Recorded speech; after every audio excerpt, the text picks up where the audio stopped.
The final bell. At the end of the day, I grab my books and rush to Mom's office. I can get my homework done there before we leave for Chloe's house. Also, if I'm in the office, I'll be right by Mom's side, and she won't be able to forget. I don't even take a moment to stop by the cafeteria to tell the afters I won't be at today's meeting. Mom! Mom! She's not at her desk. There was a bomb scare. I whirl around and see Joel sitting at the desk facing the wall. What, a bomb? He smirks. Just kidding. I realize I'm clenching my chest. Don't do that to me. I have to lean against the chair to get my heartbeat back to normal. She left, Joel says, went roller skating. Very funny. No, wait, it was scuba diving. Stop. Actually, she went to solve a murder mystery with Scooby-Doo. Shut up. Joel throws up his hands. Wow, Principal's kid has a mean streak. Why are you in here? He points to his math book. Doing homework, also known as detention. There's no room in the dungeon, so the ogre put me in here. In that sentence, the ogre is your mom. So classy, Joel. Who, me? Nah, I'm just a commoner. No need to praise me. But if you must, go ahead and praise me all you want. He does a pretend wave to a crowd like he's their king. Joel certainly has an active imagination. I just wish he'd use it for good. I cross my arms. You're here because of the milk bath at lunch, right? I was just trying to throw it away. Don't blame me, blame my ungifted left arm. There is no way I'm staying in here to listen to another crazy thing that comes out of his mouth. Aw, leaving so soon? He gives a fake pouty face.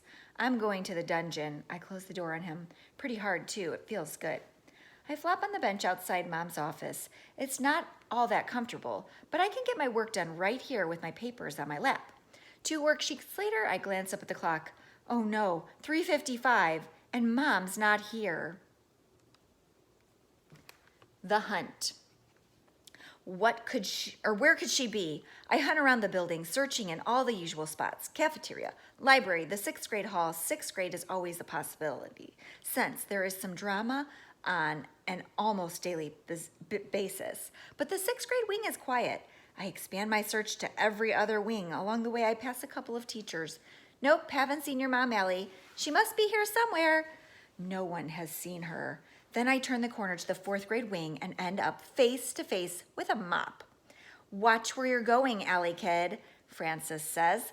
Oh, thank goodness, Frances. She will know where my mom is. Frances is the brain of this building, and heart, and lungs. And wow, that got weird quick.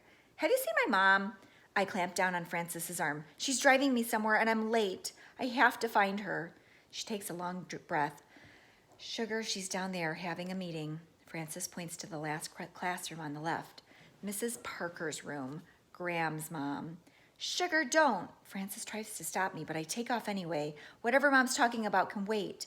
As I near the door, I hear her voice. It's different. Just tell the truth, please.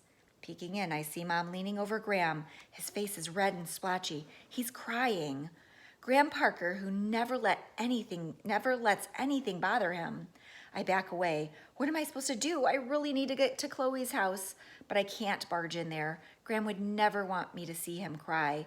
Come on, Sugar, Frances has followed. She wraps her arms around me and gently walks me back down the hall. I lean my head on her shoulder.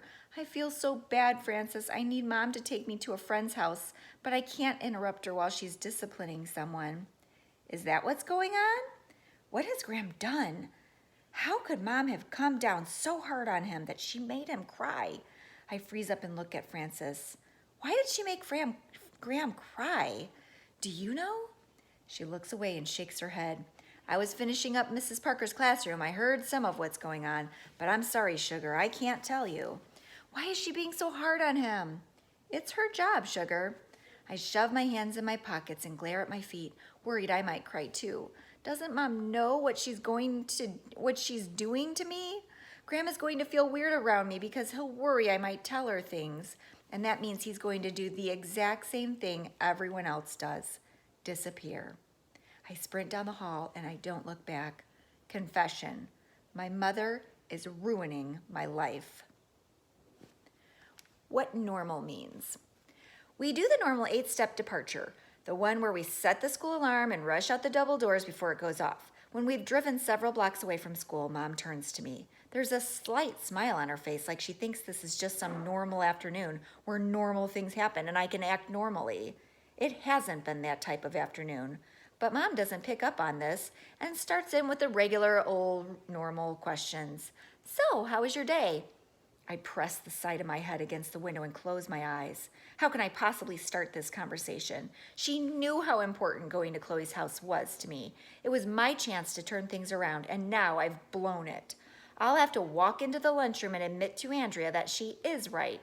Parents driving their kids is a normal thing, not a miracle. And in my case, normal never happens, whatever normal means. 4 o'clock, I say, my voice gravely. She squints at the digital clock on her dashboard. It's 5:57, actually. 4 o'clock. Doesn't ring a bell? She winces like she's unsure. Chloe, you said you'd take me to Chloe's. Mom gasps and covers her mouth. Oh, Allie, I'm so sorry. I forgot. I shrug, not really knowing what to say now. No matter what, this conversation will either end right now or just get worse. Why didn't you come find me? She asks. It gets worse. I did. You were in Mrs. Parker's classroom yelling at Graham. You saw us? He was crying. Why? She sighs. It's complicated. Why was he crying, Mom? She grips the steering wheel tighter. You know I can't share a student's private matters with you, even if it's your friend. So I have to tell you when my friend is doing something wrong, but you can't tell me anything? That's so unfair. Mom takes a deep breath. Allie, I know it's unfair that you are in such a difficult position. It's probably not easy being the principal's kid. Probably. Try definitely. Allie, please. Joel Weber is the only one who should get in trouble. At least you gave him detention. She tilts her head. Detention? No, I was letting him get his homework done in my office. The poor kid had a rough day. Joel? Joel had a rough day? He's a funny boy. You should get to know him. I clenched the fabric of my jacket. That jerk even has Mom convinced that he's charming. He's a fake. Allie, don't say that. He is. He's mean to me and Graham. She tilts her head. How so? Oh no, I'm not falling for this trap again. Nothing, I mumbled. Never mind. We pull into the driveway. Mom turns the car off and faces me. I wish I could explain what was going on with Graham today, but I can't. I gather my stuff and I hug my backpack for a moment. I'm very sorry about not taking you to Chloe's house. I will call her mother and we'll figure out a time. No, I say sharply, I don't want you involved in my life. But I want to be involved more, not less. She tries to reach out for my hand, but I pull away and open the door. Mom, you haven't been involved in my life for a long time. Why start now?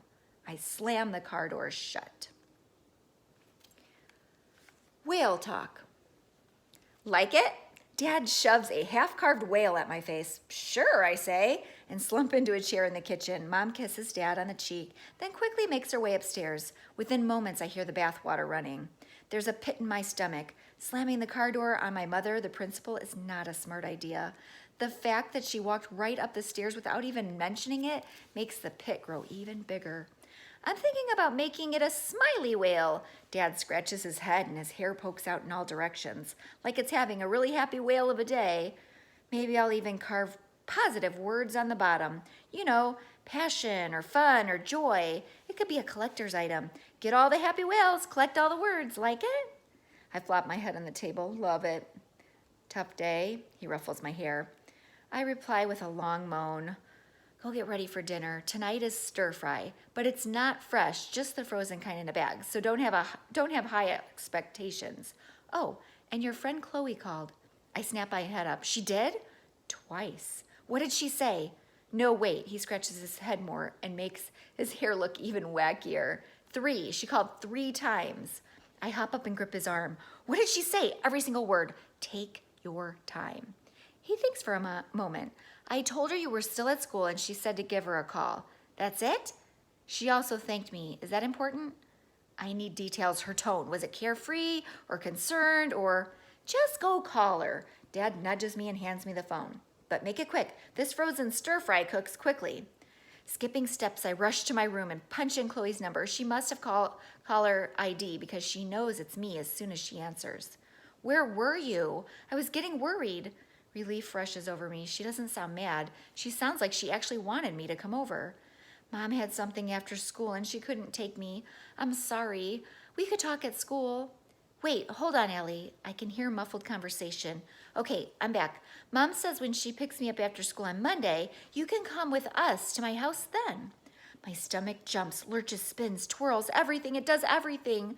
Chloe just invited me over, and her mom is going to drive us. This is amazing. Are you sure she doesn't mind? That would be perfect. Oh, sure. Then your mom would just have to pick you up on her way home from work. School. It's weird. Your mom's work is also school. Weird, yeah, I know. See you Monday. See you Monday. I skip down the stairs on the kitchen table. Dad has set a newly carved baby whale. I flip it over. On the bottom it says, Hope. Thank you, whale. I hope to collect them all.